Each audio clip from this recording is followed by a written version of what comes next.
안녕하세요. 김호준입니다. 뉴스공장 2016년 마지막 방송입니다.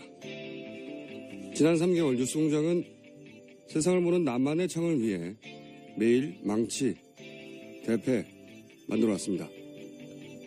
사람의 일이란 모르는 것인지라 앞으로 얼마나 더 이 공장을 돌릴지는 저도 모릅니다. 하지만 그날까지 한 가지는 약속드릴 수 있습니다. 대충 하겠습니다. 격식에 매여 엄숙하고 비장하고 진지한 것이 진실을 전하는 유일한 방식은 아닙니다. 웃고 떠들고 까불며 산만하고 가볍게 친구들끼리 마주 앉아 대충 잡담하듯이 그렇게 저만의 방식으로 진실하겠습니다. 다음 방송은 2017년 새해 첫 방송입니다. 특별히 예고할 신년 특집 없습니다. 그럼 2016년 마지막 방송 시작하겠습니다. 시사인의 김은지입니다. 자, 요즘 매일매일 뉴스가 쏟아지고 그 뉴스가 전날 뉴스의 후속편이라 그런지 몰라도 연말의 느낌이 없어요. 그렇죠. 마무리되었다 이런 느낌 전혀 없고. 예. 네. 그래서 저희가 연말연시 특집 안 만들고 있어요. 네. 저희 작가하고 PD가 아무래도 연말연시 특집을 해야 되지 않겠냐. 네. 그래서 내가 쓸데없는 소리 하지 말고 매일 하던 거나 잘하자. 네. 자, 뉴스가 정말로 어제 뉴스 다음 후속 뉴스가 계속 나오는 방식으로 나오고 있어요. 예, 네. 그렇습니다. 첫 번째 뉴스가 뭡니까? 예, 태블릿 PC 관련된 뉴스 다시 한번 또 전해드릴 수밖에 없는데요. 태블릿. 예. 네. 예, 어제 그 최순실 씨 관련된 2차 공판 준비 기일이 열렸습니다. 여기서요, 이제까지는 최순실 씨만 이 태블릿 PC에 대해서 문제 삼고 있었거든요. 그런데 같이 재판을 받는 정호선 전 비서관이 갑자기 어제 태블릿 PC 감정을 주장하기 시작한 겁니다. 이제 정 전 비서관의 변호사가 공판 기일이 열리기 하루 전날 새롭게 선임된 사람이 있거든요. 이 차기환 변호사라고요. 세월호 특조위 변호사 출신이기도 한데요. 이 전날 변호인으로 선임됐던 이 차 변호사가 태블릿 입수 절차가 적법한지 다뤄야 한다라면서 이 증거 능력을 문제 삼았다라는 겁니다. 매우 주시한 뉴스죠. 저희가 오랫동안 다뤄왔는데 정호성 전 비서관이 사실상 본인이 체포 첫 순간부터 인정해왔던 거를 예. 네, 갑자기 부인한 거 아니겠습니까? 예. 지난 1차 공판 때도 다 인정했던 거예요. 예, 공판 준비 기일 때 충분히 다 모든 혐의 인정한다 했었는데요. 네, 뒤집은 겁니다. 전면 부인을 갑자기 하고 예. 있는데 이게 이제 이렇게 바뀐 거거든요. 거슬러 올라가 보면 1차 공판 때 최순실 변호사가 태블릿을 문제 삼았어요. 예, 공판 그렇죠? 준비 기일. 예. 네.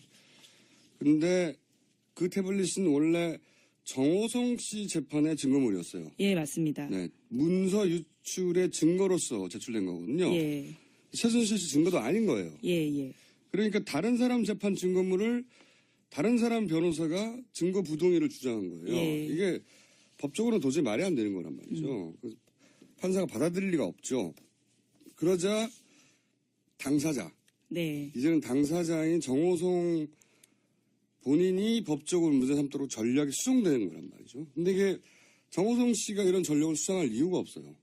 예, 자기의, 예. 그렇죠?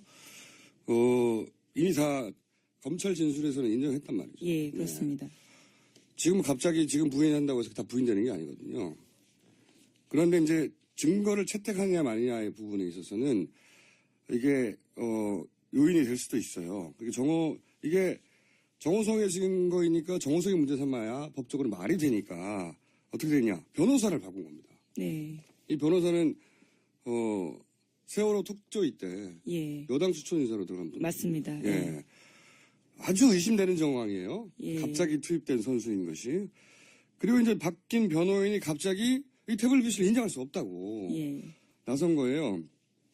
그러니까 결국은 이 모든 게 최순실 씨 혹은 정호성 씨가 아니라 박근혜 대통령 탄핵 심판 헌재가 있는 네. 그 헌재용인 겁니다. 이런 주장들이. 예. 왜냐하면 헌재 입장에서는 지난번에도 계속 얘기가 있지만 물증이 나오면, 명백한 물증 같은 게 나오면 탄핵 심판 같으면 금방 끝나버릴 수도 있거든요. 네. 실제로 어제 검찰이 그런 이야기를 합니다. 갑자기 정우성 전 비서관 쪽이 그런 이야기를 꺼내자요. 지금 정우성 재판이냐 대통령 재판이냐 명확히 해라. 이런 이야기까지 했습니다. 그분들이 뉴스 공장을 듣고 있는 것 같은데. 그러면서 새누리당이 태블릿 TF를 구성한다는 거예요. 예, 그렇습니다. 이 증거가 정호성 씨의 문서 유출 혐의의 증거물인데 그거 부동의를 위해서 새누리당이 자체 태블릿 TF를 꾸렸을 리가 없지 않습니까? 정호성 씨를 위해서 정당이. 이게 26일에 있었던 일이긴 한데요. 이 태블릿 PC 진위를 가리기 위한 태스크포스를 당내에 구성하기로 했다. 이렇게 발표를 하는 건데 이 당 차원에서 태블릿 PC 문제 공론화하겠다라는 뜻이거든요. 그 26일에 김선동 원내수석 부대표가 국회에서 열린 의원총회 이후에 이렇게 발표합니다.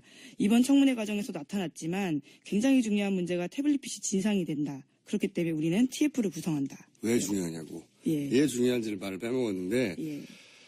헌재 탄핵 심판에서 헌재는 그 혐의 전체를 다루는 게 아니라 형사재판장이 안 한 말이죠. 거기서는 대통령이 헌법을 수호했느냐 아니냐 이게 가장 중요한데 대통령이라고 뽑았더니 대통령이 국민들 의사하고 상관없이 누군가한테 민간인에게 자기 권력 일부를 권한 일부를 위임했다는 거 아닙니까? 예, 그렇습니다. 그 증거물이 태블릿 PC인 거예요. 근데 그렇게 물증이 확 나와버리면 이 헌재 재판은 신속하게 끝날 수도 있거든요. 예. 그러니까 재판부가 이 태블릿이 최순실 소유임을 입증하라고 주장하는 변호인단도 아니죠.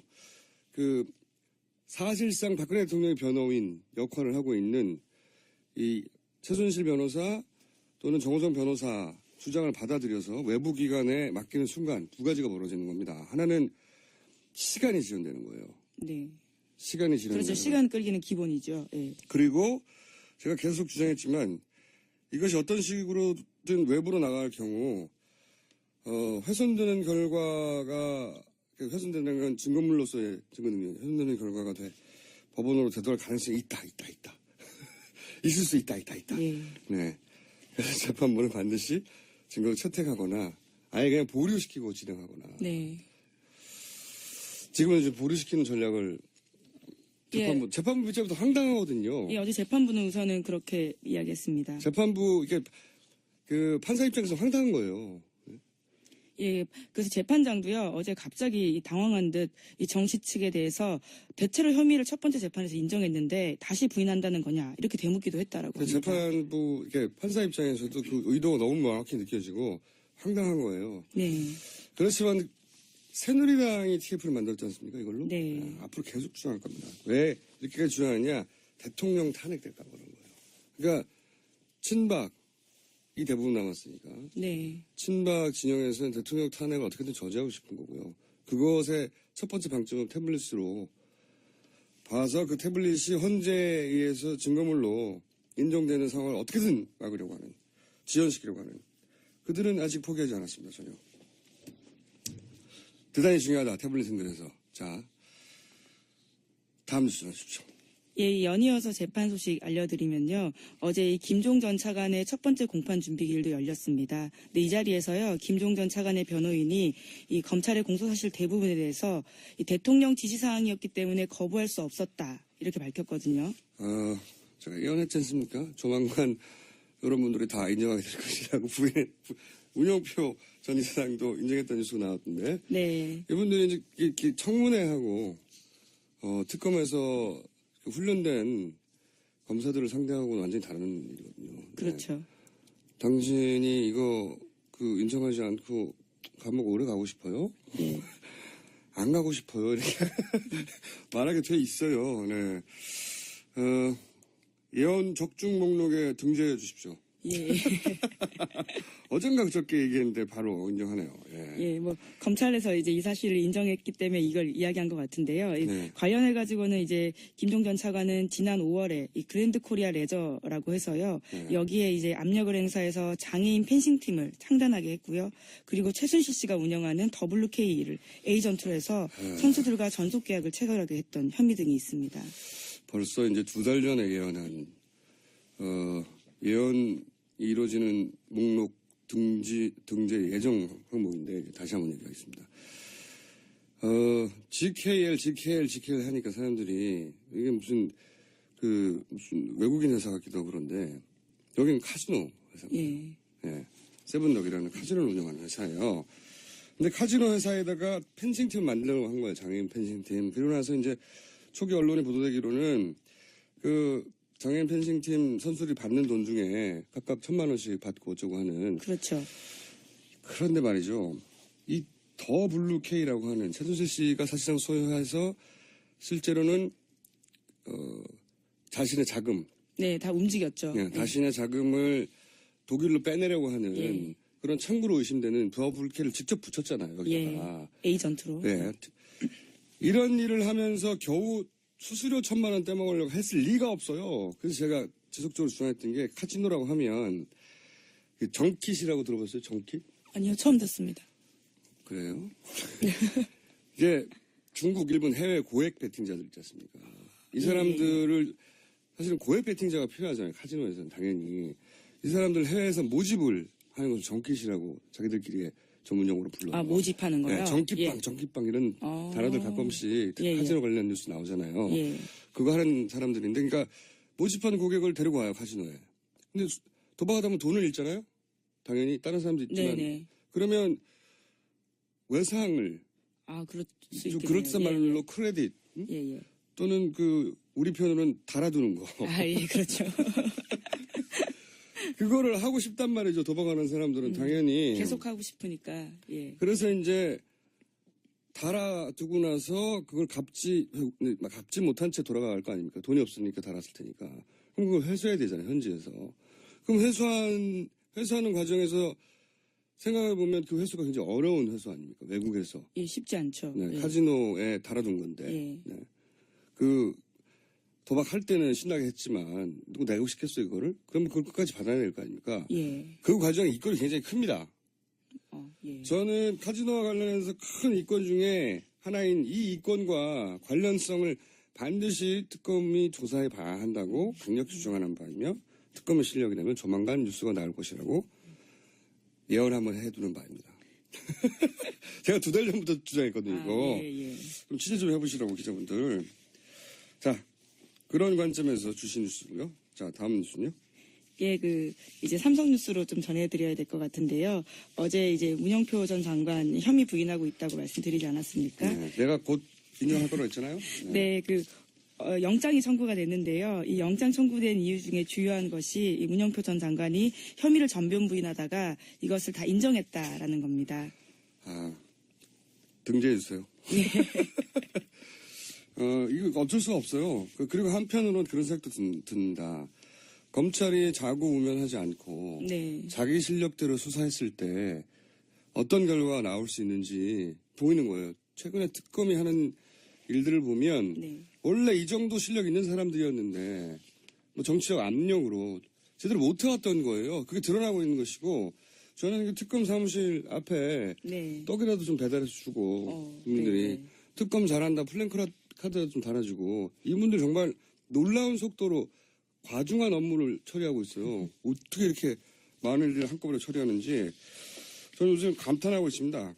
그래서 그 근처에 사시는 분들이나 또는 떡집을 하시는 분들이나 기타 특검이 잘하고 있다고 생각하는 분들은 응원도 좀 해주시고 거기 플랜카드도 좀 걸어주시고 스티커도 붙여주시고 이분들 응원해 드려야 돼요. 네. 미친 듯이 일하고 있어요. 지금 보니까 기대가 큽니다. 자, 그런데 그분들이 또 밝혀낸 게 문영표 전 이사장 관련해서 예, 현 이사장입니다.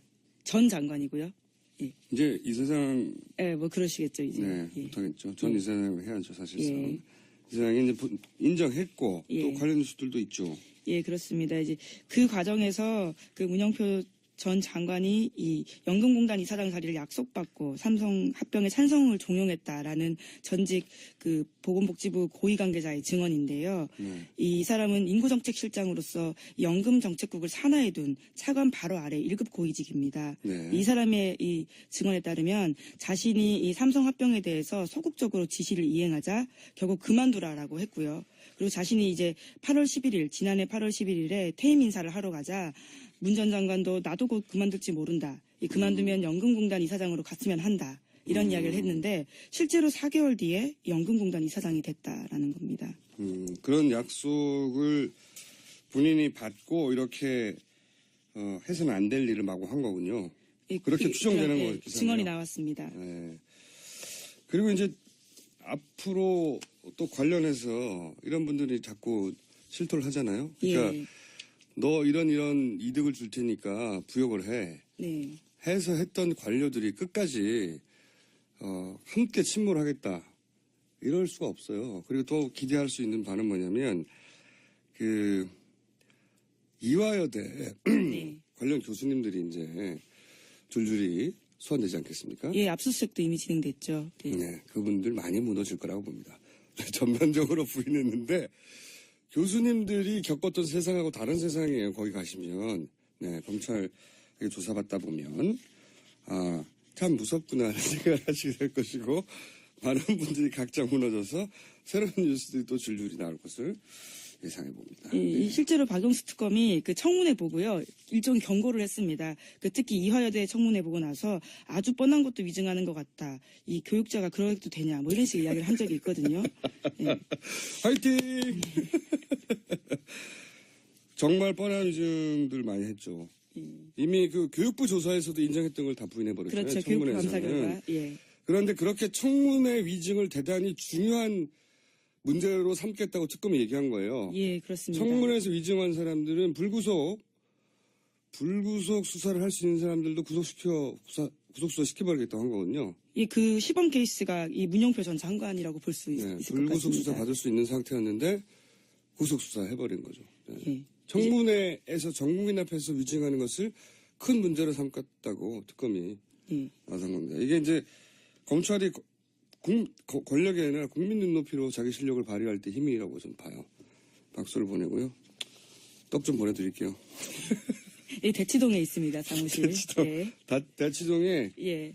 저기 주소 좀 알아봐 주세요. 예. 바로 보내드리겠습니다. 그래서 꽃도 좀 가고 예. 떡도 좀 가고 사탕도 좀 가고 그래서 이분 연말 연시도 없이 일하고 있는데 게시판도 없잖아요. 어디 응원할 데도 없어요 이분들. 홈페이지 같은 거요? 예, 네. 예. 임시 예. 조직이다 보니까 예. 네. 응원합니다. 또 네. 깨알같이 거기에 어버이연합 같은 분들은 찾아가서 이미 시위를 하고 계십니다. 네, 그분들은 뭐 예. 이분들이 사실상 나라를 구하고 있다. 특검 예. 응원해야 된다. 자, 다음 뉴스는요? 예, 이제, 한겨레 아침 보도 다시 좀 전해드리면요. 이 감사원 세월호 발표에 대해서 이 김기춘 전 실장 주도로 이 발표가 대거 수정됐다라는 보도인데요. 예. 2014년 10월 세월호 참사에 대한 감사원 최종 감사 결과 보고거든요. 예, 여기에 대해서 이 내부자들의 증언, 사정당국 고위 관계자가 이 중간에 봤던 내용과 최종 결과가 대폭 바뀌었는데 이것이 청와대 보고 뒤에 바뀐 거다라는 증언을 해줬고요. 그리고 이 김영환 전 민정수석의 업무 일지에도 이 감사원 감사 결과 발표, 미리 받아 검토, 코멘트 2014년 10월 8일에 이렇게 기록돼 있습니다. 그러니까 이 기록과 증언들을 합쳐보면 이 감사원 세월호 발표에 청와대에서 미리 손봤다라고 알 수 있는 것들이죠. 정부 책임은 다 빼버렸겠죠. 네. 이 실제로 김영환 업무일지 10월 3일에도 보면요. 2014년 10월 3일인데요. 이 김 전 실장의 표시가 되어 있고요. 이 정부 초동 대응 미숙이라는 문구가 있다라고 합니다. 이 김기춘 비서실장이 여러 가지 혐의를 받고 있지만 특히 이 세월호 진실을 가리는데 어떤 역할을 했는지 네. 끝까지 따져야 된다고 봅니다. 이것은 돈 문제가 아니고요. 네. 300명이 넘는 사람들의 생명이 사라졌는데 여전히 그 진실이 밝혀지지 않고 있어요. 그런데 거기에 김기춘 전 비서실장이 어떻게 기여했는지가 점점 드러나고 있지 않습니까? 네네. 네. 이분들 머릿속에는 독립기관이라는 그게 없어요. 네. 감사원도 독립기관인데. 네, 그렇습니다. 거기 전화해가지고 감사 발표 가져와. 근데 자기들 마음대로 고쳤다는 거 아닙니까? 그게 이제야 드러나는 거고. 반드시 책임을 물어야 된다고 봅니다. 하나, 둘 정도, 제목 정도 전할 수도 있을 것 같은데요, 시간상. 예, 또 한겨레가 단독으로 또 제시한 이 기사인데요. 어제 그 주사 아줌마 이 문자 알려드리지 않았습니까? 그거에 주사 연속. 아줌마. 예, 다시 한 번 말씀드리지만 주사를 잘 누르는 아줌마가 아니에요. 이것은 이 업계에서 병원으로부터 남은 프로포폴 빼돌려가지고 유통도 하고 주사도 하는 간호조무사가 주사하는 건 불법이거든요. 근데 전직 간호조무사분들이 이런 일을 합니다. 프로포폴을 빼서 유통시키고 자기가 직접 주사도 놓고 돌아다니면서 그 행위 자체도 불법이고 예, 그 주사를 하는 것도 불법이고 다 불법인데 주사 아줌마라고 부르는 자체가 중독자가 있다는 얘기라고 말씀드렸잖아요. 네네. 또 다른 문자가 왔어요? 예, 관련해서? 그 문자 메시지가 또 하나 발견된 건데요. 이번에는 그 이영선 행정관이 정우성 전 비서관한테 보낸 문자가 대통령 체열한 것을 내일 잘 챙기겠다. 이런 문자를 2013년 5월 말 밤 11시 정도에 보냈다라는 체열도 겁니다. 한 번 하는 게 아니라는 얘기네요. 예, 그렇습니다. 체열 자체도 의심스럽고 이게 이제 차음하고 연결되다 보니까 나중에 보니까 이게 제대열 예, 그것도 불법이죠. 예. 네. 그쪽과 연결된 것 같기도 해요. 네. 제대열 때문에 체열해가지고 한 게 아닌가. 사실은 제대열 불법이고 그게 남의 제대열을 주사 맞았다는 거 아닙니까? 남이 맞다는 거를. 예. 네, 몰래. 비윤리적이죠. 불법이기도 하고. 왜 남이 맡겨놓은 걸 맞아요, 자기들이? 자기 건강을 위해서. 그러게요. 아, 정말. 자, 제목 하나. 예. 이 채널A 보던데요. 이 최순실 씨가 이 구치소에서 마실 물로 샤워하는 등 이 특혜를 받았다라는 증언이 또 나왔다라는 겁니다. 최순실 씨가 어떤 특혜를 받았냐고 알아봐야 된다고 저희가 어제 브리핑에서 했더니 어떤 분이 기사. 예, 채널A에서 이런 기사가 나왔습니다. 이분들 뉴스공장 듣고 있어요. 확신합니다. 네. 마실 물로. 네. 마실 물 이거 말이 안 되네요. 네. 예, 마실 물로 목욕까지 하는 특혜를 받고 예, 따뜻한 물 같은 것도 굉장히 그 안에서 귀한데 네. 그런 특혜를 받았다. 무제한으로 공급받았다. 뭐 이런 이야기입니다. 마실 물도 하루 한 병으로 제한되는 걸 알고 있는데 그걸 이제 목욕할 만큼 많이 넣었다는 거죠. 예. 굉장한 특혜예요, 사실. 뭐 구치소는 여전히 특혜 없다. 이렇게 부인하고 있긴 합니다. 근데 이제 마실 물로 샤워했다는 것이 드러내는 정황 한 가지는 구치소 전문가들한테 제가 물어봤는데 이런 것도 있어요. 원래 이제 유명한 이런 수감자들이 오면 그리고 그 제목에 따라서 그 안에서 굉장히 뭐랄까 무시하고 눈을 날카로운 눈빛을 던집니다.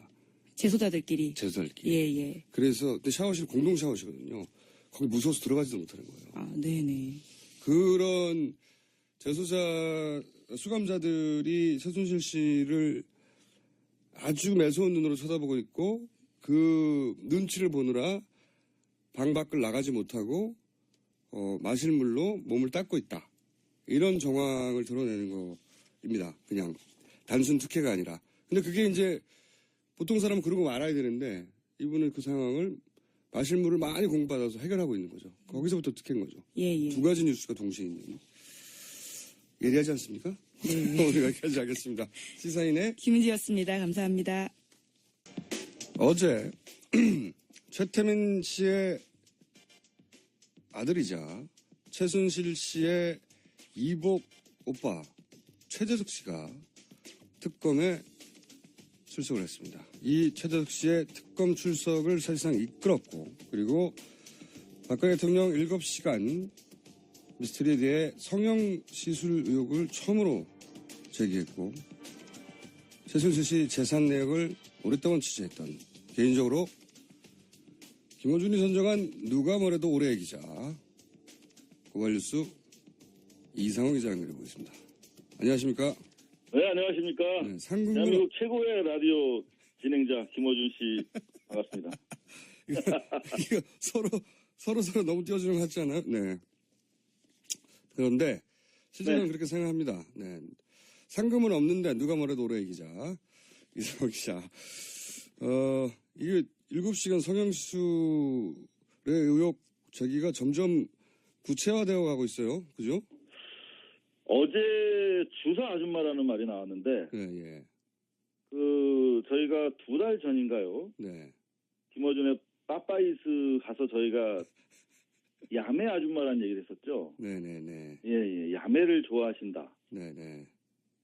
그런 얘기를 했었는데 또 야매보다는 좀 점잖은 말로 이렇게 주사 생각이 아줌마가 보도가 됐더라고요. 네네. 등장을 했고 성형시술의 의혹도 점점 짙어지고 있어요. 네. 진작부터 주장했던 반대 이상훈 기자가 자 홈런을 여러 번 그때는 몰랐는데 홈런으로 확인되어 가는 중인 여러 보도를 했고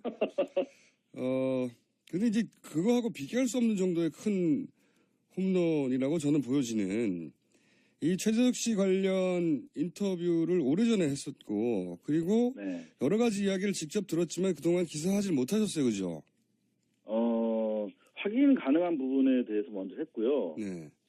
워낙 무시무시한 얘기들이 많아가지고. 그러니까 알아도 보도 못하는 거 있거든요. 정말. 그러니까요. 네. 우리가 좀 그런 게 있잖아요. 너무 무서웠어. 오촌 살인 사건 관련해서도 네. 아는 건 아직도 여전히 많은데 다 말을 못하고 있어요. 그러니까요. 그 심정은 제가 압니다. 요거 잘못 말했다가 나 사라질지도 몰라 이런 거 있거든요. 그러니까. 그거 아는데 근데 특검에 지금 최재석 씨가 출석을 해버렸고 이제 특검 앞에 공식적으로 이야기들을 내놨겠죠. 사실은 특검을 제가 2번에 걸쳐서 이제 조력자 입장에서 면담을 했고 네.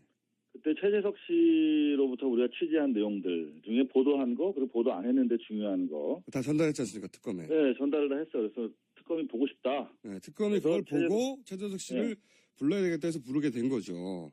그래서 이제 전화번호 서로 교환시켜주고 네네. 그래서 이제 어제 드디어 들어갔는데 7시간 만에 나왔더라고요. 그러니까 이상호 기자로 인한 말로 홈런으로 예정되어 있으나 아직 홈런으로 판정되지 않고 공중에 떠 있는 볼. 네. 그런데 자 이것이 말로 홈런으로 강준석에 떨어질지 제가 몇 가지 질문을 좀 드려볼게요. 아마 최재석 씨 네. 수사 결과를 특검이 발표할 수도 있고 아닐 수도 있고 한데 네네. 안 할지도 모르니까 먼저 특검의 네. 수사 내용이 뭐였는지 좀 여쭤보고 싶은 게 우선 간단하게 어떻게 만났는지 먼저 말씀해 주시고 그리고 최 씨 일가의 부동산 규모가 네. 최태민 씨의 친아들이니까요. 어느 정도 수준인지 알고 있는지도 좀 말씀해 주시고 먼저. 예, 알겠습니다. 네, 뭐 부동산, 동산 뭐 이런 거 다요. 예. 예, 싹 말씀드리겠습니다. 제보가 뭐 상당히 다양하게 많이 오는데 네. 최태민 씨 아들이 어디 있다는 거예요, 충청도에. 네. 근데 사뭇 구체적이라서 그냥 꽉 날 거라고 생각하고 내려갔는데 네, 네. 공장이에요, 공장. 근데 아무도 없는 거예요. 어. 폐허에. 그래서 계속 뒤지고 다니는데 우연히 만났어요, 그분을.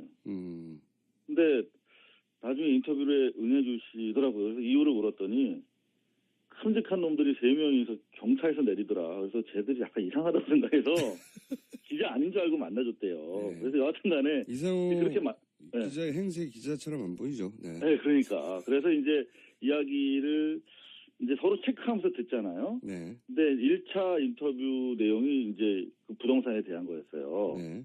그러니까 93년 10월, 최태민이 94년 5월에 사망한 걸로 돼 있는데 네. 7개월 전에 그 자신의 아버지가 그러더라는 거야. 이 돈을 이제는 그분한테 돌려줘야겠다. 그분이라면 박근혜 대통령이요. 그러니까 특정은 안 했어요, 이분은. 그분에게 이제 이 재산을 돌려드려야겠다. 그분 대통령 만들기 프로젝트를 접어야겠다. 이런 취지의 얘기를 했대요. 아, 최태민 씨가 이제 나이도 많고 현실적으로 지금 내가 살아있는 동안 대통령 만들기 어려우니 이제 내가 네. 대신 관리하고 있던 돈을 돌려줘야 되겠다. 이런 취지의 말을 했다. 네. 어. 요 진술을 어제 특검에서도 했다는데 오. 요게 결국은 이 재산 주인의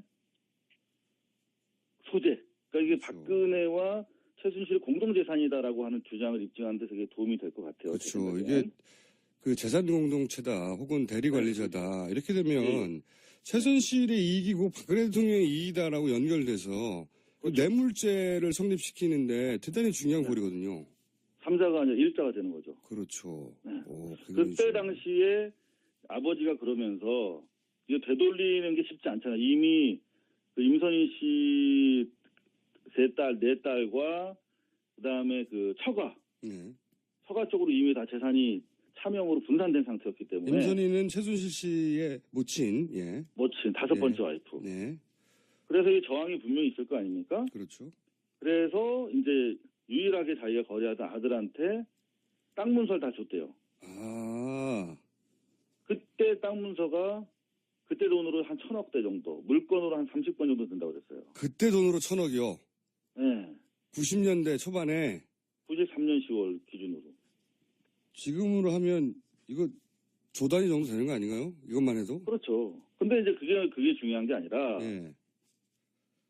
역삼동 집의 본가에 뭔가에. 지하에 200평 되는 창고가 있었는데 거기 운보 그림, 뭐 이게 명화들이 예. 400점 가량 있었고 400점. 그다음에 이제 동산에 대해서 말씀드리는 거예요. 그다음에 안방을 지나면 박근혜 씨가 오면 머물던 내실이 별도로 있었대요. 안방 지나서. 내실이 별도로 있었고. 그 내실이 5평 정도 됐는데 그 옆에 금고가 4평짜리가 있었다는 거예요. 금고가 4평이 금고 하나가 있었다는 금고 4평이 있었다고요? 그렇죠. 네. 거기를 아버님이 자기를 들여보내줬는데 거기 골드바랑 CD 있잖아요. 조은행 CD가 많았대요. 아, 전환사채. 네. 금괴, 소위 말하는 금괴와. 네. 전환사채. 현금 같은 거는 그냥 말할 것도 없고 현금도 많았는데. 달러 같은 것도 있었겠지, 물론. 그렇겠죠. 네. 이게 그런데 대략 얼마 정도 된다고 그랬답니까? 그때 당시 한 1조 정도 된다고 그랬어요. 1조요? 그때 당시로. 그때 당시 말도 잘 안 나오네. 4평짜리 네. 방 전체가 금고인 거죠, 말하자면. 금고 하나가 있었다는 그렇죠. 거죠. 금고 방인 거죠. 금고 방에 있는 동산의 합산만 대략 1조다. 그때 돈으로. 그렇죠. 그러니까 지금 이제 정리를 해보면 최순천 씨는 부동산이 2, 3천억대가 있잖아요. 지금 개별적으로. 예. 근데 최순실이 호주 승계를 해요. 네. 아빠 죽고 나서. 근데 최순실은 300억대 빌딩밖에 없어요. 지금 보면. 그럼 다 어디 숨어 있냐는 거죠, 그죠? 그러니까 동산을 최순실한테 주로 줬다는 거예요. 아. 그래서 1993년부터, 그러니까 정확하게 아버지 사망 시점이 1994년부터 지속적으로 해외에 다녔다는 거예요. 그때 독일을 주로 갔었죠. 그럼요. 그러면서 94년부터 다시 법인 설립을 하거든요. 아, 이게 연결고리가 나오는군요. 20년 동안, 예. 그러니까 벌써 20년인가? 그렇죠. 20년 넘게 계속 그 작업을 집중해온 거야. 몇 천억 하는 얘기는 진짜 이게 껌이군요, 껌. 그때 비교해보면 조 단위가 있다는 얘기네요. 그렇죠. 그리고 지금 최태민 씨 아들 주장입니다, 아들. 다른 사람이 아니고. 아, 그럼요. 그리고 최태민 씨 아들 재석 씨 주장에 따르면 사실 최순천 씨 관련해서도 예. 해외에서 돈 세탁해서 환치기로 돈을 들여온 의혹이 있어요. 이거는 그 특검이랑 아직 공개하지 않기로 했기 때문에 더 이상 말씀드릴 수 없는데. 이미 말해놓고. 아직 했나? 아주 잘하고 있어요. 네, 아주 좋아요. 네. 잘하고 있죠. 네, 네. 더 자세히는 말씀 못 드리겠습니다만. 네. 최순천 사이드에서도 돈 세탁 엄청난 규모의 돈 세탁 혐의가 지금 포착이 되고 있어요. 이게 소위 이제 눈에 보이는 몇천억 가지고도 정말 어마어마한 부자거나 이게 이제 유치원 운영해가지고 어떻게 돈을 벌었어 했는데 그게 아니라 조 단위가 있다는 이야기, 그리고 구체적인 이야기, 구체적인 증거물 혹은 자료를 특검에 제출했다는 거죠. 봤으니까요. 그리고 또 두 가지, 임선희 씨 처가로 넘어간 돈이 또 많대요. 그 당시 부동산의 절반 정도는 처가로 넘어갔다는 거예요. 아이, 처가로. 네, 그래서 부산에서 이름만 대면 알만한 어마어마한 큰 냉동회사라든가 그런 것들이 다 넘어가 있다는 거죠. CD는 예전에 있었는데, 예, 네. CD는 예전에 무기명이었거든요. 그러니까. 그리고 네. 그거는 그때 94년만 해도 상당히 스마트한 머니 런더리 방식이었잖아요. 그게. 그렇죠. 네. 그거를 아주 얼리 어댑팅 하신 거죠. 영어가 됐구나. 죄송합니다. 네. 근데 안가가. 그래도 괜찮아요. 잘하는 걸로 들리지 않기 때문에. 아, 그래요? 네. 안가가 두 군데 있었대요. 안가가 또 임선이랑 다르니까. 예. 인천이랑 구리에 있었는데 오늘 아주 폭탄을 막 던지시는군요. 안가도 네, 있었는데. 안가. 인천에 있던 최 씨 가문의 어떤 그 소유 저택이었는데 거기에 동산을 묻었대요. 동산의 일부. 묻었다. 그래서 최순천 씨가 네. 임선희 씨와 같이 와서 그걸 파갔다는 진술도 했어요. 땅에 묻었다가. 네. 이건 이제 우리 보지 않으면 말할 수 없는 진술들이네요. 그렇죠. 그리고 그 소유자가 지금도 최재석 씨랑 계속 소통하고 있는 임선희 씨 외에 다른 혈족이에요. 혈족들. 그러니까 다른 형제들. 그러니까 너무 많으니까 눈에 띄지 않도록 조금씩 분산시켜 놨군요. 이게 가족. 얼마나 하기 힘들겠어요. 사실 분산시키기. 그러니까요. 이 정도로 많으면 힘들죠. 관리도. 그것만 해야 돼. 그것만. 좋아요. 그거 재산 관련해서는 이 정도로 하고 검찰이 또 밝혀내겠죠. 네네. 사실은 최순실 가족에 관련된 의혹은 굉장히 많은데 그중에서 지금 얘기한 최태민이 그렇게 이야기했는데 사실은 그렇게 이루어지지 않고 어느 날 갑자기 사망했어요. 여기 그러니까. 그래서 최태민의 사망에도 의혹이 있다라는 기사들은 있지만 구체적으로 어떻게 된 건지 이제 말해줄 사람이 없었는데 최태민 씨의 아들은 이야기를 할 수 있지 않습니까? 그렇죠. 뭐라고 합니까? 93년 10월에 이제 사우나에서 만나서 그런 얘기를 듣고 이제 지속적으로 대화를 했는데 예. 이분은 최태민 씨가 타살됐다. 그러니까 돈을 돌려주겠다라고 하는 거를 눈치채고 누군가가 살해했다. 아마 우리 김어준 씨도 알겠지만 이쪽 동네를 취재하다 보면 이상한 죽음이 많아요. 의문사가. 많죠. 네, 그래서 요 부분에 대해서 구체적으로 취재를 해봤는데 예. 아무래도 고발을 해야 될 것 같아요. 살인 혐의로. 아, 그 정도 정황이 나오고 있습니까? 네, 정황이 아니라 팩트들이 나온 게 몇 가지 있는데 간단하게 보고를 드리면 네. 지금 최순실 씨가 이제 호주 승계를 하면서 이후 언론 인터뷰를 한단 말이에요. 우먼 센서랑. 네. 아버지는 94년 5월 1일 아침 8시 30분에 집에서 돌아가셨다. 예. 세브란스 병원에서 장기 입원하던 만성 신부전이 악화돼서 돌아가셨다. 이렇게 돼 있단 말이에요. 네. 그래서 저희가 세브란스 병원에서 떼어봤어요. 의료 기록을. 예. 그랬더니 경쾌한 상태로 퇴원했어. 아주 건강하게. 악화되지 않았어. 네, 그리고 3월 28일, 3월 30일 사망하기 한 2달 전까지 외래 기록지를 보면 그냥 이분이 무릎 통증을 좀 호소하셨어요. 무릎 통증으로 외래 다닌 것밖에 없어. 그리고 건강했다. 한마디로 말해서. 네, 물론 노인이시니까. 네. 근데 대체로 건강했고 세브란스 병원은 사망 진단서를 교부한 바가 없어요. 오. 근데 이러던 와중에 중요한 제보자를 또 만났어요, 저희가. 그러니까 대한민국에서 되게 유명한 호텔이에요. 제2호텔의 H 회장님이에요. 처음 밝히는데. 매체 보면 몇 명 나올 거야. 근데 네. 이 회장님한테 들었어. 오. 당시에 5월 1일 날 돌아가시지 않았다는 거예요. 5일 날 돌아가시지 않았다. 네, 4월 18일 날 돌아가셨대. 저희가 삼성그룹도 약간 비슷한 현상이 있는데 재산 정리 문제 때문에 사망 신고를 안 했다는 거예요. 사망 신고를 안 했다. 네, 그리고 실제로 5월 1일 날 집에서 사망하셨으면 119를 부르던가 경찰을 불러야 되잖아요. 네. 저희가 근데 박주민 의원실이랑 같이 경찰청에 확인해 보니까 변사 신고도 안 돼 있어. 119에도 접수가 안 돼 있어요. 사망 일자도 다르고 사망 진단서 네. 끌어준 적도 없고 그리고 사망과 관련한 신고도 없고 네네. 그리고 그 전에는 최태민 씨가 아들 최재석 씨를 불러서 이 돈을 돌려줘야 되겠다고 한 일이 있고 그런데 그 일이 있은 후에 이런 식의 이상한 죽음을 맞이했다. 건강한 사람이었는데. 참 김어준 씨 정리 참 잘하시네요. 그러게요. 저도 훌륭하다고 생각하고 이제 깔끔하게 정리가 예, 서로 닭살 돋으니까 그만 칭찬을 그만하고. 그래서 J호텔 H 회장님 말씀에 따르면 예. 자기는 5월 1일 전에 매장되는 걸 봤다는 거예요. 하하. 5월 1일 날 신고했는데 5월 1일 이전에 매장되어 버렸다. 예. 그리고 매장 중요한 위치도 건 정확하게 뭐냐면, 아나요? 그게 용인에 있는 그 땅이에요. 김창경 씨 땅. 용인의 미래저축은행 그 김창경 회장의 산이 큰 게 있어요. 사실상의 안매장이네요, 이게. 안매장을 한 거 안매장. 신고도 안 했어요. 개장 신고도 안 하고. 그러니까 자식들이 안매장을 한 거네요, 이게.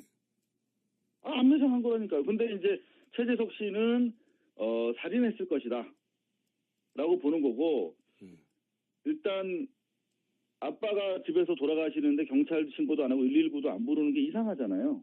말도 안 되죠. 마치 최소한 죽이거나 죽기를 기다렸던 것처럼.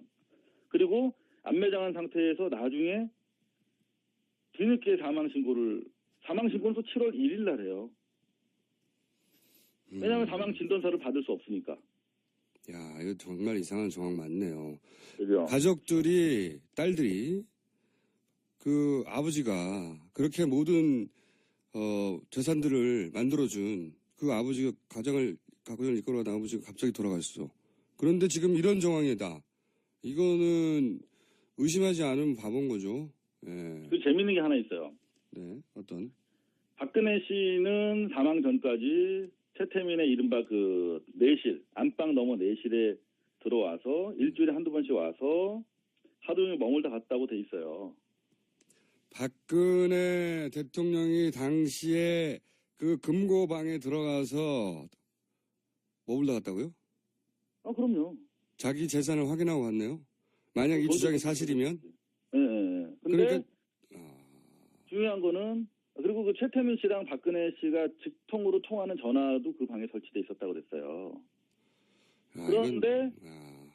그런데 가족 어느 누구에게도 사망 사실을 안 알렸어. 이 최순실 일가가. 그러니까 이 최재석 씨도 아버지가 돌아가신 걸 몰랐어. 그러니까 4월 중순경부터 어느 날 통화가 안 되더라는 거예요. 그래서 들어와 보니까 돌아가셨다고 하더라는 거죠. 심지어 박근혜 씨도 최태민 씨 사망 사실을 몰랐어요. 장례식을 안 했다니까요. 그런 보도가 있었어요. 예. 최태민의 사망을 몰랐다고. 최재석 씨가 박근혜 씨 집에 갔더니 예. 6월 22일 날 갔대요. 예. 그런데 사실상 사망하고 나서 2달 지난 후네요. 예. 네. 그러니까 그때만 해도 아직 이제 사망 안 했을 거라고 본 거지, 최재석 씨. 연락이 잘 안 된다 정도로 생각한 거지. 네. 예. 그래서 박근혜 씨한테 갔더니 박근혜 씨도 사람들을 지금 써서 최태민 씨 소재를 파악하고 있었다라고 진술했어요. 야, 박근혜한테 이건 안 알린 거야, 이게. 이 지금 말씀하신 이야기들이 다 일부라도 입증된다면 네. 이거는 살인의 의혹을 받을 수밖에 없는 거네요. 그죠. 이상훈 기자님, 네? 집안에 계세요 한동안. 밖에 그다음에 나다라든지. 또 재밌는 게 하나 있어요. 김창경 씨 네. 그 땅. 땅에 묻은 이유. 네. 네. 무슨 이유가 되게 뭡니까? 궁금하잖아. 네. 김창경 씨랑 최순득 씨 남편 잠깐만요. 장석질 씨랑 잠깐만요. 우리가 시간이 다 됐는 걸 내가 깜빡했는데. 안 되는데. 그러면요. 3부에 할 수 없습니다. 잠깐만 네. 기다리셨다가 10분 후에 3부에 다시 2부를 이어가요. 이 이야기. 김장자 씨랑 이상달 씨 얘기를 꼭 해야 돼요. 오! 그거 중요한 거. 좋았어요. 잠시만 기다려주시고 할 수 네, 없이 네, 이렇게 네. 끊고 가서 3부에 다시 뵙겠습니다. 네, 알겠습니다. 네. 네. 이상훈 기자님? 네, 이상입니다. 네. 죄송합니다. 예, 예. 정태인 소장님 사과해 주세요. 예, 예. 아이고, 저한테 사과할 필요 없습니다. 계속해 주세요. 자, 잠깐만 지금 듣는 분들을 위해서 잠깐만 정리하자면 최태민 씨가 노인이었지만 건강한 상태였는데 어느 날 갑자기 사망했다. 근데 그 사망 사실을 임선희 씨 딸들 자매, 최순실 자매 외에는 아무도 몰랐고 알고 봤더니 안매장 됐다. 그리고 안매장 전에 최태민 씨가 자기 생전에는 박근혜 당신은 씨라고 해야 되겠죠. 박근혜 씨를 대통령으로 만들 수 없으니 나의 재산을 박근혜 씨에게 돌려줘야 되겠다는 말을 최태민 씨의 친아들 최재석 씨에게 했고 그런데 그런 후에 이런 그 사망과 불가사의 사망과 안매장이 일어났고 근데 당시에 보유하고 있던 재산은 현금 자산만 1억 정도가 있었다. 근데 1억 정도는 금괴를 포함해서 아까 제가 CD라고 했는데 CB로 제가 착각해서 전화사차로 했는데 CD 양도성 예, 양도성 요즘. 예, 그 자금 세탁에 이용한 무기명이기 때문에 그런 돈으로 그때 당시 1조 정도가 있었고 지하에는 사실 그 외에도 그림을 포함해서 엄청난 재산들이 있었다. 그런데 땅이 어디 묻혔냐, 안매장 되었냐 하면 김찬경 씨 용인 땅에 안매장 됐다. 여기까지 했습니다. 네. 예, 이 땅에 안매장된 이유를 말하려다가 시간이 다 됐는데. 그렇죠. 예, 이 김창경 씨가 예, 이름이 불쑥 나와서 여러분들 좀 생소했을 텐데 네, 미래저축은행 사건으로 지금 감옥에 계세요. 네, 네, 근데 이분이 최순득 네. 씨의 남편 장석칠 씨와 30년 지기 친구입니다. 아, 그렇게 연결돼 있군요. 네, 그래서 장석칠 씨랑 최순득 씨가 공동 소유하고 있는 삼성동 박근혜 씨 집에서 한 100m 떨어진 큰 건물이 있어요. 네, 그 건물에서 사무실도 내고 했었다는데 둘 사이 동거래도 있고. 근데 일단 이 서둘러서 안매장을 해야 되는데 땅이 필요하니까 네. 김창경 씨한테 부탁을 한 거죠. 그런 그래서 관계. 김창경 씨가 충청도에 있는 동생들을 7명을 불러다가 작업을 해요. 그분들도 7명? 인터뷰를 했습니다. 예. 근데 이상하다. 장례식인데 사람이 왜 없지? 이런 진술을 하더라고요. 아무도 모르게 안매장했으니까요. 네, 근데 재밌는 게 지금 김창경 씨 그 넓은 용인 땅을 검색하면 네, 김창경 씨와 공동 소유자가 한 사람 나와요. 누굽니까? 최순실 씨입니다. 야. 김창경 씨가 그 되게 비싼 용인 땅을 공동 소유하도록 나중에 해준 거예요. 최순실 씨한테. 왜? 최순실 씨 힘이 있고 김창경 씨는 계속 감옥 또는 감옥 담장위를 걷고 있었기 때문에. 야, 이거 연루된 사람이 한둘이 아니네요. 자, 그 최측근 김창경 씨의 최측근의 말에 따르면 모종의 법조 로비를 하기 위한 대가였다라는 진술을 저희가 받아놓고 있어요. 근데 저희가 기사는 쓸 수 없어가지고 특검에 이 또한 넘겼습니다. 폭탄 많이 안고 계셨네. 네, 자. 그리고 마지막에 시간이 없다 보니까 다급하게 이것까지는 얘기해야 된다고 했던 얘기가 뭐냐면 김장자, 이상달 씨 이분들은 아시는 분들은 아시겠지만 이미 익숙한 이름이라 우병우 전 민정수석의 장인 장모입니다. 이상달 씨는 이미 사망하였고 김장자 씨는 최순실 씨와의 관계를 전면 부인하고 최순실 씨도 부인하는 그런 관계인데 그런데 그 김장자, 이상달 씨와 우병우 민정수석이 처가죠. 최태민 씨하고 관계가 있다는 말을 하려고 하는 거죠, 지금. 그렇죠. 네, 정확하게 꿰뚫어 보셨습니다. 네. 저희 고발뉴스에 보도를 했는데 작은 매체라 기사를 안 보신 분들이 많아서 네. 뉴스 공장에다 지금 저희가 뭐냐면 네. 공장이니까 여기는요. 상납. 네. 상담. 김장자 씨가 네. 이 최재석 씨 주변에는 옛날 새마을 봉사단 간부들이 많이 계세요. 지금도. 최태민 씨와 박근혜 대통령이 당시 같이 활동했던 예. 그렇죠. 새마을 봉사단의 총재가 박근혜 씨고 네네. 명예 총재가 최태민 씨였죠. 네네. 근데 그 방을 같이 썼다고 그럽니다. 요새 들어보니까. 방을 같이 그 썼다는 사무실을. 그러니까 안방 말고 사무실을 같이 사무실을 썼어요. 근데 같이 여하튼 예. 중요한 건 뭐냐면 거기 중구 단장을 하셨던 분이 있어요. 서울시 단장이랑. 네. 그분들한테 저희가 크로스 체크를 해보니까 그 당시 김장자가 새마을 봉사단의 중요한 서울시의 단장이었다. 하하. 라는 진술을 해주시더라고요. 야, 이건 그러니까 그 관계 모른다고 하는데 관계가 한 40년, 50년 거슬러 올라가네요. 최측근인 거죠. 최측근. 최태민과 최순실. 최순실이 이미 새마을 봉사단에서 대단히 중요한 역할을 그때부터 하고 있었기 때문에 그렇죠. 그건 이미 보도됐는데. 가족 같은 거예요. 가족. 그리고 최재석 씨의 기억으로는 이상달 씨가 그 역삼동을 매주 찾아오는 가장 최측근 그룹의 한 사람이었다는 거예요. 그냥 호용호제하는 동생. 이상달. 최태민 씨의 동생뻘로 취급받으며 친했던 게 이상달 씨였다. 우병우 그렇죠. 민정수석의 장인어른. 예. 그렇죠. 형 동생 하는 가족인 거예요. 가족. 그리고 김장자 씨는 최순실과 사실상 한 50년은 된 인연이다. 그렇죠. 그런 진술이 있어요. 근데 요거는 최재석 씨의 진술을 제가 당시 새마을 봉사단 간부들한테 크로스로 체크한 거기 때문에 제가 기사를 썼습니다. 물론 소송은 들어올 수 있겠죠.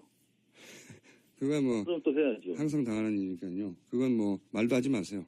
그다음 마지막으로 김기춘 씨 얘기만 하고. 예. 네. 김기춘. 네, 김기춘 비서실장도 등장합니까? 그럼요. 주요인물 다 나옵니다. 박수. 김기춘 씨는 지금 최순실 씨 미승 빌딩에다가 2013년 1월부터 8월까지 사무실을 운영했다. 8천만 원 정도 되는 사무실 운영비 렌탈료도 지급하지 않았다. 이런 기사를 이제 썼거든요. 네, 최태민 씨는 최순실을 전혀 알지 못한다고 수차 부인했죠, 수차. 네. 근데 그것 때문에 이제 저한테 민형사 소송이 들어와서 소송이 진행 중인데 네. 김기춘 씨 이름이 또 나오더라고요. 그래서 아마 또 소송을 추가하실 것 같은데 여하튼 이런 내용입니다. 네. 이건 최재석 씨 진술인데요.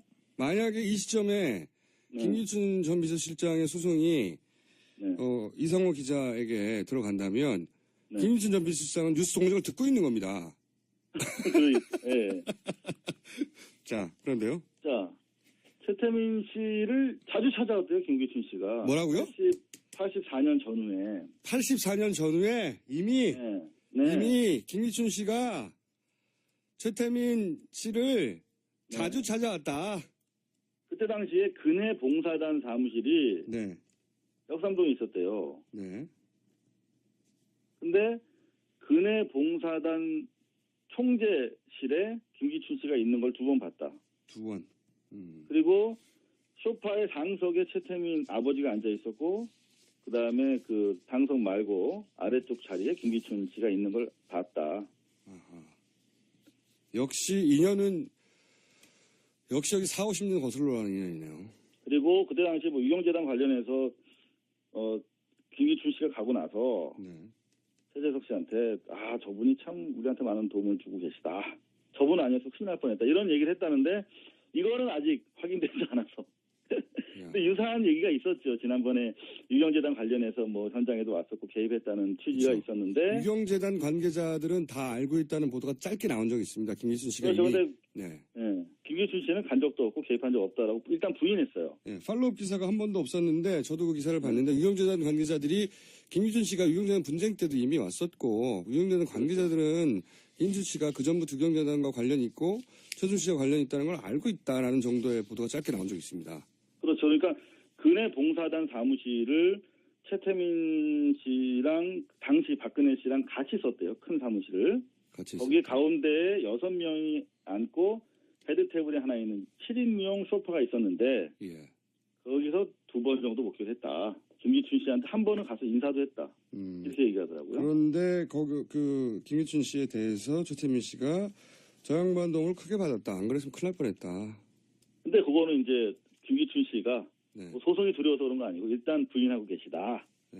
그분은 대부분 부인하니까요. 네, 그리고 그 1층에 해동 검도 연습관이 있었는데. 해동 검도 연습관이 있었는데.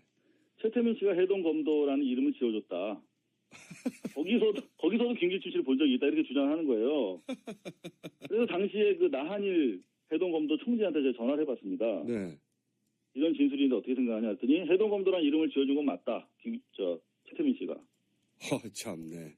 근데 김기춘 씨는 본 기억이 안 난다. 이렇게 일단 진술하고 있습니다. 김기춘 씨는 살아있으니까요. 네. 참고로 지금은 정태수 소장님 코너입니다. 죄송합니다, 정 박사님. 네, 감사합니다. 이상호 기자님. 이거 대단한, 하나만 해도 그 자체로 폭탄인데 폭탄을 굴비굴비로 엮어가지고 지금 한꺼번에 연말 특집으로 던지셨네요. 끝으로 한 말씀만 드리면. 또 있어요? 네, 좋아요. 그, 최재석 씨의 그 진술의 신뢰성을 저희가 확인하기 위해서 그동안 6, 7번을 만나고 계속 제가 방송 취재를 했는데. 대부분 크로스 체크가 가능한 얘기들이었어요. 근데 이제 불가능한 부분은 이제 특검에 자료를 제출했기 때문에 특검에서 강력한 수사력으로 확인해 줄 것이 분명하고요.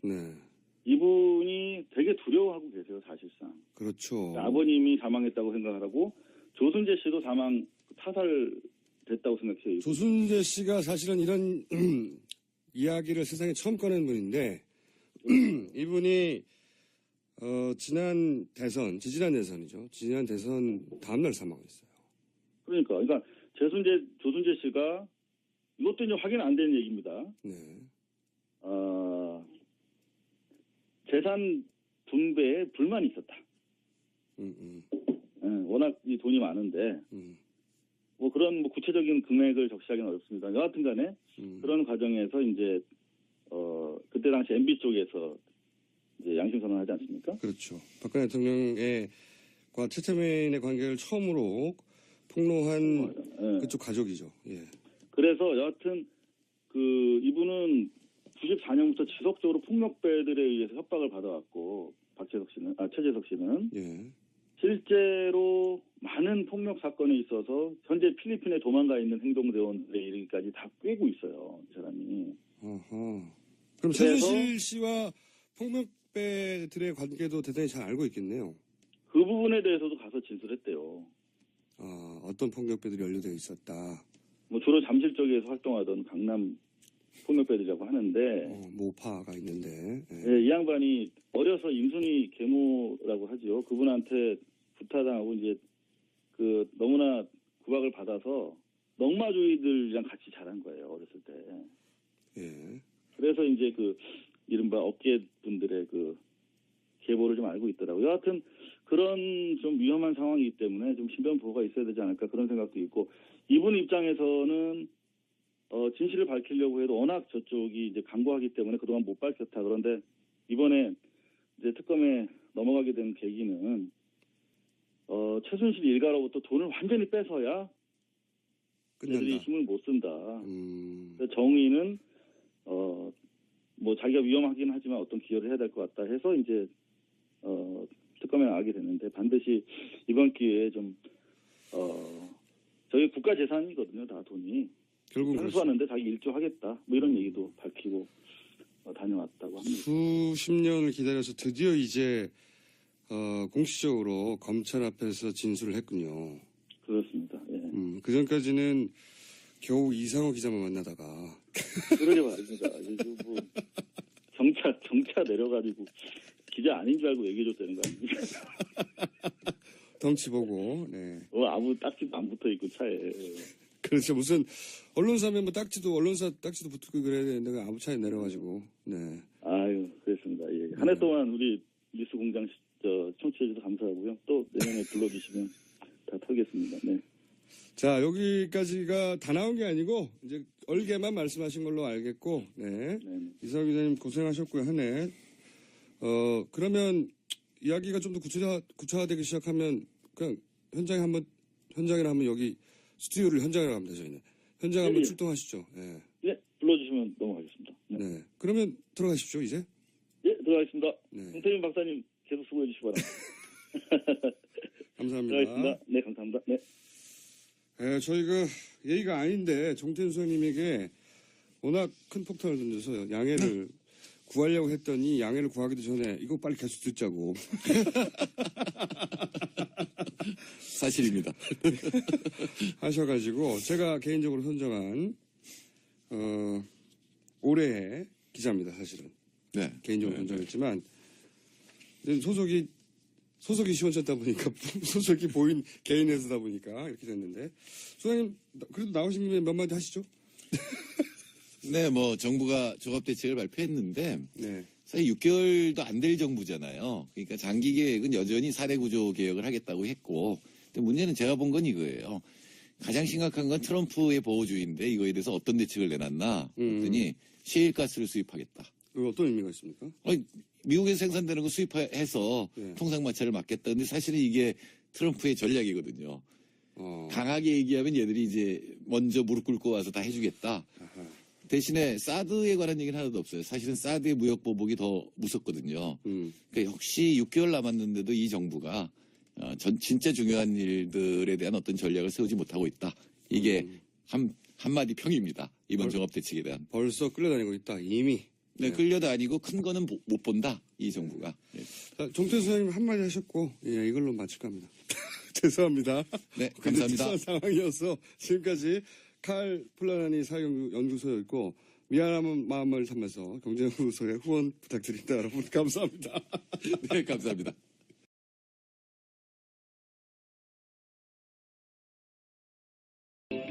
안녕하세요. 김호준입니다. 뉴스공장 2016년 마지막 방송입니다. 지난 3개월 뉴스공장은 세상을 보는 나만의 창을 위해 매일 망치, 대패 만들어왔습니다. 사람의 일이란 모르는 것인지라 앞으로 얼마나 더 이 공장을 돌릴지는 저도 모릅니다. 하지만 그날까지 한 가지는 약속드릴 수 있습니다. 대충 하겠습니다. 격식에 매여 엄숙하고 비장하고 진지한 것이 진실을 전하는 유일한 방식은 아닙니다. 웃고 떠들고 까불며 산만하고 가볍게 친구들끼리 마주 앉아 대충 잡담하듯이 그렇게 저만의 방식으로 진실을 하겠습니다. 다음 방송은 2017년 새해 첫 방송입니다. 특별히 예고할 신년 특집 없습니다. 그럼 2016년 마지막 방송 시작하겠습니다. 시사인의 김은지입니다. 자, 요즘 매일매일 뉴스가 쏟아지고 그 뉴스가 전날 뉴스의 후속편이라 그런지 몰라도 연말의 느낌이 없어요. 그렇죠. 마무리되었다 이런 느낌 전혀 없고. 예. 네. 그래서 저희가 연말연시 특집 안 만들고 있어요. 네. 저희 작가하고 PD가 아무래도 연말연시 특집을 해야 되지 않겠냐. 네. 그래서 쓸데없는 소리 하지 말고 매일 하던 거나 잘하자. 네. 자, 뉴스가 정말로 어제 뉴스 다음 후속 뉴스가 계속 나오는 방식으로 나오고 있어요. 예, 네. 그렇습니다. 첫 번째 뉴스가 뭡니까? 예, 태블릿 PC 관련된 뉴스 다시 한번 또 전해드릴 수밖에 없는데요. 태블릿. 예. 네. 예, 어제 그 최순실 씨 관련된 2차 공판 준비 기일이 열렸습니다. 여기서요, 이제까지는 최순실 씨만 이 태블릿 PC에 대해서 문제 삼고 있었거든요. 그런데 같이 재판을 받는 정호선 전 비서관이 갑자기 어제 태블릿 PC 감정을 주장하기 시작한 겁니다. 이제 정 전 비서관의 변호사가 공판 기일이 열리기 하루 전날 새롭게 선임된 사람이 있거든요. 이 차기환 변호사라고요. 세월호 특조위 변호사 출신이기도 한데요. 이 전날 변호인으로 선임됐던 이 차 변호사가 태블릿 입수 절차가 적법한지 다뤄야 한다라면서 이 증거 능력을 문제 삼았다라는 겁니다. 매우 주시한 뉴스죠. 저희가 오랫동안 다뤄왔는데 정호성 전 비서관이 사실상 본인이 체포 첫 순간부터 인정해왔던 거를 예. 네, 갑자기 부인한 거 아니겠습니까? 예. 지난 1차 공판 때도 다 인정했던 거예요. 예, 공판 준비 기일 때 충분히 다 모든 혐의 인정한다 했었는데요. 네, 뒤집은 겁니다. 전면 부인을 갑자기 하고 예. 있는데 이게 이제 이렇게 바뀐 거거든요. 거슬러 올라가 보면 1차 공판 때 최순실 변호사가 태블릿을 문제 삼았어요. 예, 공판 그렇죠? 준비 기일. 예. 네. 근데 그 태블릿은 원래 정호성 씨 재판의 증거물이었어요. 예, 맞습니다. 네. 문서 유출의 증거로서 제출된 거거든요. 예. 최순실 씨 증거도 아닌 거예요. 예, 예. 그러니까 다른 사람 재판 증거물을 다른 사람 변호사가 증거 부동의를 주장한 거예요. 예. 이게 법적으로는 도저히 말이 안 되는 거란 말이죠. 그래서 판사가 받아들일 리가 없죠. 그러자 당사자, 네. 이제는 당사자인 정호성 본인이 법적으로 문제 삼도록 전략이 수정되는 거란 말이죠. 근데 이게 정호성 씨가 이런 전략을 수정할 이유가 없어요. 자기의, 예. 그렇죠? 이미 다 검찰 진술에서는 인정했단 말이죠. 예, 그렇습니다. 지금 갑자기 부인한다고 해서 다 부인되는 게 아니거든요. 그런데 이제 증거를 채택하느냐 마느냐의 부분에 있어서는 이게 요인이 될 수도 있어요. 이게 정호성의 증거이니까 정호성이 문제 삼아야 법적으로 말이 되니까 어떻게 되냐? 변호사를 바꾼 겁니다. 네. 이 변호사는 세월호 특조위 때 예. 여당 추천 인사로 들어간 분. 맞습니다. 예. 아주 의심되는 정황이에요. 예. 갑자기 투입된 선수인 것이. 그리고 이제 바뀐 변호인이 갑자기 이 태블릿을 인정할 수 없다고 예. 나선 거예요. 그러니까 이 결국은 기대가 큽니다. 자, 그런데 그분들이 또 밝혀낸 게 문영표 전 이사장 관련해서 예, 현 이사장입니다. 전 장관이고요. 예. 이제 이사장 예, 뭐 그러시겠죠, 이제. 네, 예. 못하겠죠. 전 이사장을 해야죠, 사실상. 예. 이사장이 이제 인정했고 또 예. 관련 뉴스들도 있죠. 예, 그렇습니다. 이제 그 과정에서 그 문영표 전 장관이 이 연금공단 이사장 자리를 약속받고 삼성 합병에 찬성을 종용했다라는 전직 그 보건복지부 고위 관계자의 증언인데요. 이 사람은 인구정책실장으로서 연금정책국을 산하에 둔 차관 바로 아래 1급 고위직입니다. 네. 이 사람의 이 증언에 따르면 자신이 이 삼성 합병에 대해서 소극적으로 지시를 이행하자 결국 그만두라라고 했고요. 그리고 자신이 이제 8월 11일, 지난해 8월 11일에 퇴임 인사를 하러 가자 문 전 장관도 나도 곧 그만둘지 모른다. 이 그만두면 연금공단 이사장으로 갔으면 한다. 이런 이야기를 했는데 실제로 4개월 뒤에 연금공단 이사장이 됐다라는 겁니다. 그런 약속을 본인이 받고 이렇게 해서는 안 될 일을 마구 한 거군요. 예, 그렇게 추정되는 예, 거예요. 증언이 나왔습니다. 네. 그리고 이제 앞으로 또 관련해서 이런 분들이 자꾸 실토를 하잖아요. 그러니까 예. 너 이런 이득을 줄 테니까 부역을 해. 네. 해서 했던 관료들이 끝까지 함께 침몰하겠다.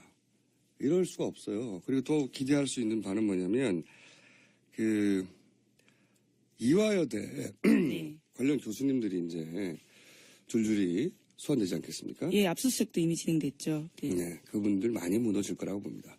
전반적으로 부인했는데 교수님들이 겪었던 세상하고 다른 세상이에요. 거기 가시면 네, 검찰 조사받다 보면 참 무섭구나 하는 생각을 하시게 될 것이고 많은 분들이 각자 무너져서 새로운 뉴스들이 또 줄줄이 나올 것을 예상해 봅니다.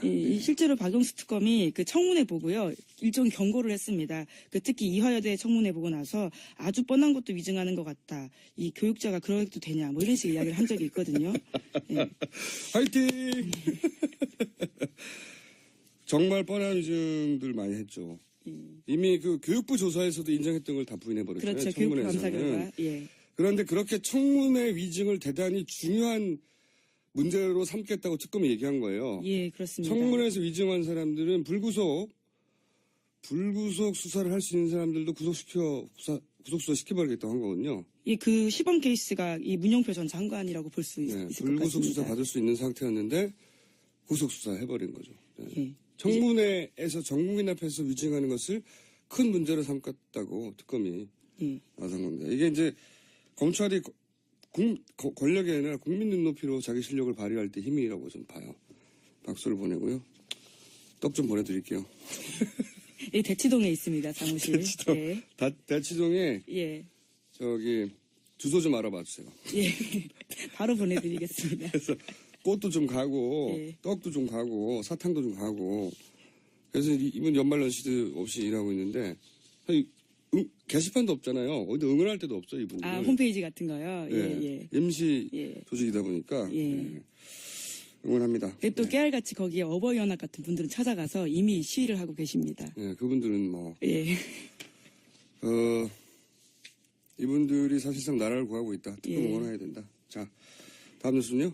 예, 한겨레 아침 보도 다시 좀 전해드리면요.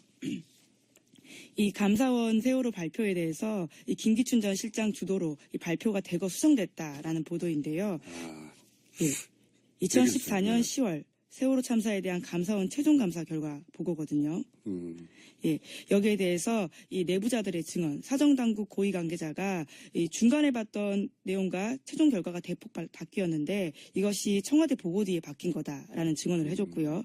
그리고 이 김영환 전 민정수석의 업무 일지에도 이 감사원 감사 결과 발표, 미리 받아 검토, 코멘트, 2014년 10월 8일에 이렇게 기록되어 있습니다. 그러니까 이 기록과 증언들을 합쳐보면 이 감사원 세월호 발표에 청와대에서 미리 손봤다라고 알 수 있는 것들이죠. 정부 책임은 다 빼버렸겠죠. 네. 이 실제로 김영환 업무일지 10월 3일에도 보면요. 2014년 10월 3일인데요. 이 김 전 실장의 표시가 되어 있고요. 이 정부 초동 대응 미숙이라는 문구가 있다라고 합니다. 이 김기춘 비서실장이 여러 가지 혐의를 받고 있지만 특히 세월호 진실을 가리는데 어떤 역할을 했는지 네. 끝까지 따져야 된다고 봅니다. 이것은 돈 문제가 아니고요. 네. 300명이 넘는 사람들의 생명이 사라졌는데 여전히 그 진실이 밝혀지지 않고 있어요. 그런데 거기에 김기춘 전 비서실장이 어떻게 기여했는지가 점점 드러나고 있지 않습니까? 네네. 네. 이분들 머릿속에는 독립기관이라는 그게 없어요. 네. 감사원도 헌법 독립기관인데 예, 그렇습니다. 거기 전화해가지고 감사 발표 가져와. 그런데 자기들 마음대로 고쳤다는 거 아닙니까? 그게 이제야 드러나는 거고 반드시 책임을 물어야 된다고 봅니다. 하나 둘 정도 제목 정도 전할 수도 있을 것 같은데요. 시간상. 예, 또 한겨레가 단독으로 또 제시한 이 기사인데요. 어제 그 주사 아줌마 이 문자 알려드리지 않았습니까? 그거에 주사 연속 아줌마. 예. 다시 한 번 말씀드리지만 주사를 잘 누르는 아줌마가 아니에요. 이것은 이 업계에서 병원으로부터 남은 프로포폴 빼돌려가지고 유통도 하고 주사도 하는 간호조무사가 주사하는 건 불법이거든요. 근데 전직 간호조무사분들이 이런 일을 합니다. 프로포폴을 빼서 유통시키고 자기가 직접 주사도 놓고 돌아다니면서 그 행위 자체도 불법이고 예. 그 주사를 하는 것도 불법이고 다 불법인데 주사 아줌마라고 부르는 자체가 중독자가 있다는 얘기라고 말씀드렸잖아요. 네네. 또 다른 문자가 왔어요? 예, 발견했어요? 그 문자 메시지가 또 하나 발견된 건데요. 이번에는 그 이영선 행정관이 정호성 전 비서관한테 보낸 문자가 대통령 체열한 것을 내일 잘 챙기겠다. 이런 문자를 2013년 5월 말 밤 11시 정도에 보냈다라는 겁니다. 체열도 한 번 하는 게 아니라는 얘기네요. 예, 그렇습니다. 네, 체열 자체도 의심스럽고 이게 이제 차음하고 연결되다 보니까 나중에 보니까 이게 제대열 예. 그것도 불법이죠. 예. 네. 그쪽과 연결된 것 같기도 해요. 네. 제대열 때문에 체열해가지고 한 게 아닌가. 사실은 제대열 불법이고 그게 남의 제대열을 주사 맞았다는 거 아닙니까? 남이 맞다는 거를. 예. 네, 몰래. 비윤리적이죠. 불법이기도 하고. 왜 남이 맡겨놓은 걸 맞아요, 자기들이? 자기 건강을 위해서. 그러게요. 아, 정말. 자, 제목 하나. 예. 이 채널A 보던데요. 최순실 씨가 이 구치소에서 마실 물로 샤워하는 등 이 특혜를 받았다라는 증언이 또 나왔다라는 겁니다. 최순실 씨가 어떤 특혜를 받았냐고 알아봐야 된다고 저희가 어제 브리핑에서 했더니 어떤 분이 기사. 예, 채널A에서 이런 기사가 나왔습니다. 이분들 뉴스공장 듣고 있어요. 확신합니다. 네.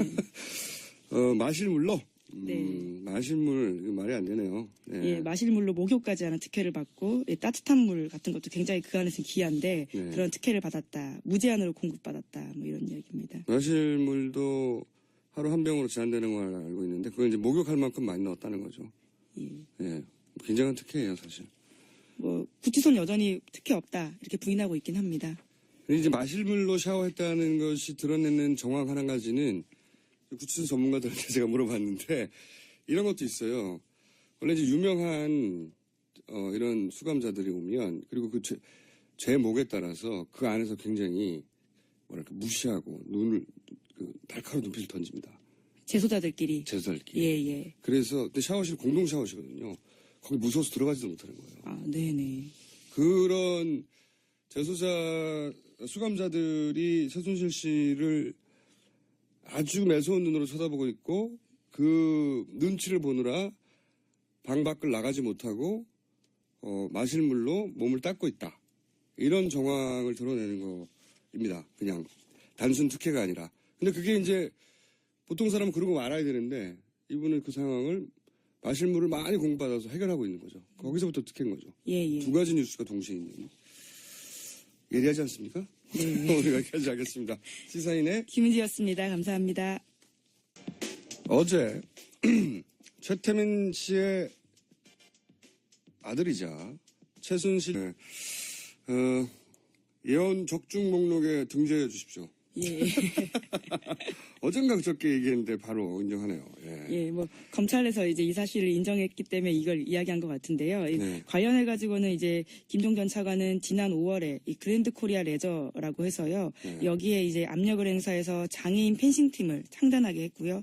그리고 최순실 씨가 운영하는 WK를 에이전트로 해서 선수들과 전속 계약을 체결하게 했던 혐의 등이 있습니다.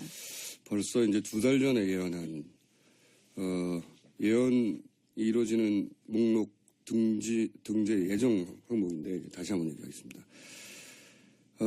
GKL 하니까 사람들이 이게 무슨 외국인 회사 같기도 하고 그런데 여기는 카지노 회사입니다. 예. 세븐덕이라는 카지노를 운영하는 회사예요.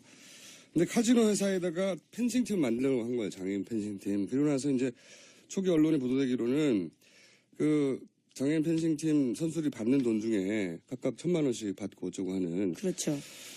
그런데 말이죠. 이 더 블루 K라고 하는 최순실 씨가 사실상 소유해서 실제로는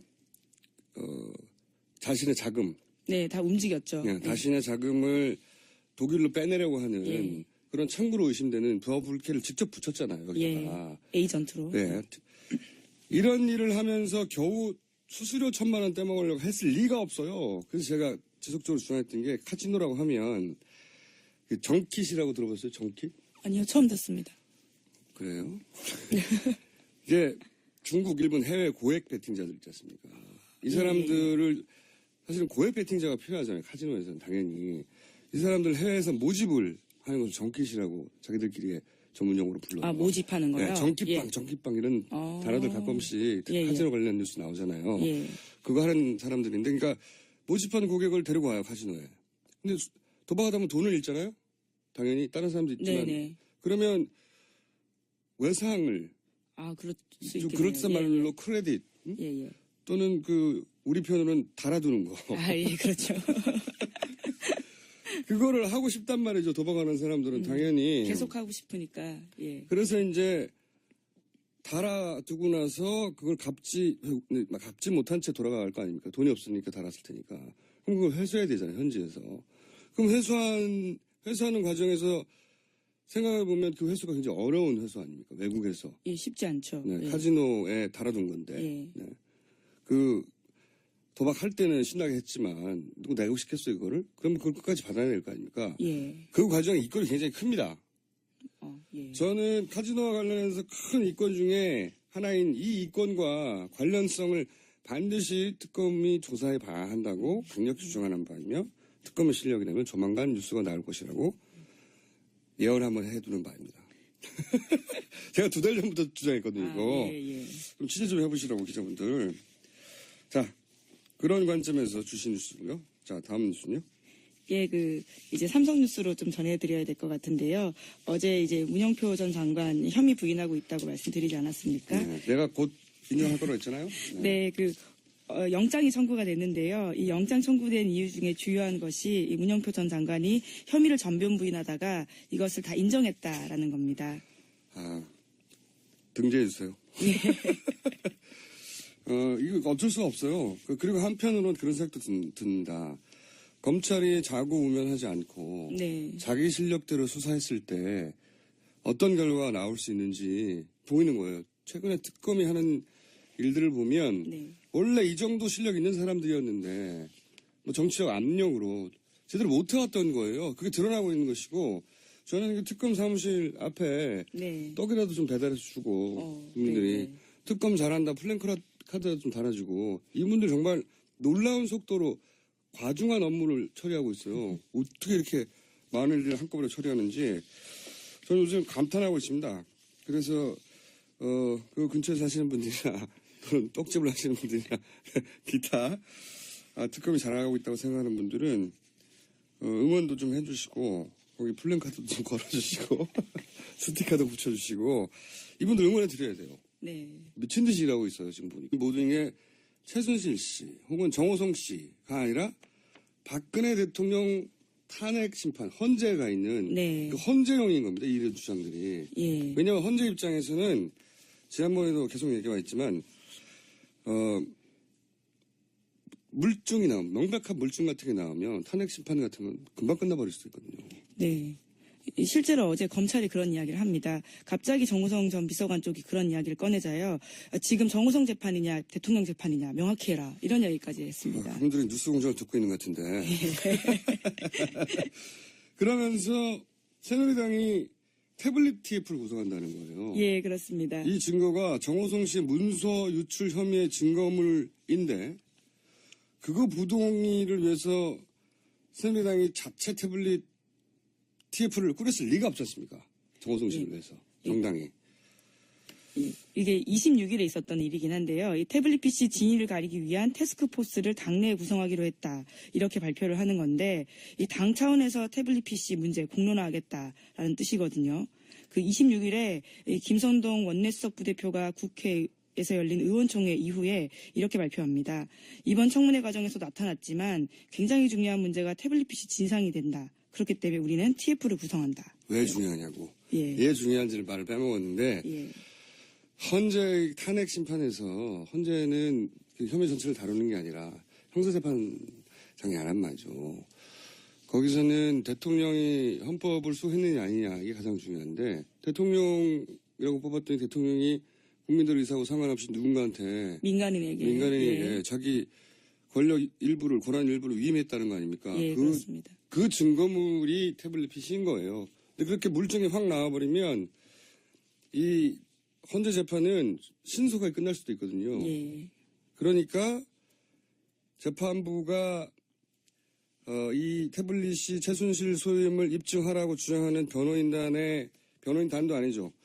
그 사실상 박근혜 대통령의 변호인 역할을 하고 있는 이 최순실 변호사 또는 정호성 변호사 주장을 받아들여서 외부 기관에 맡기는 순간 두 가지가 벌어지는 겁니다. 하나는 시간이 지연되는 거예요. 네.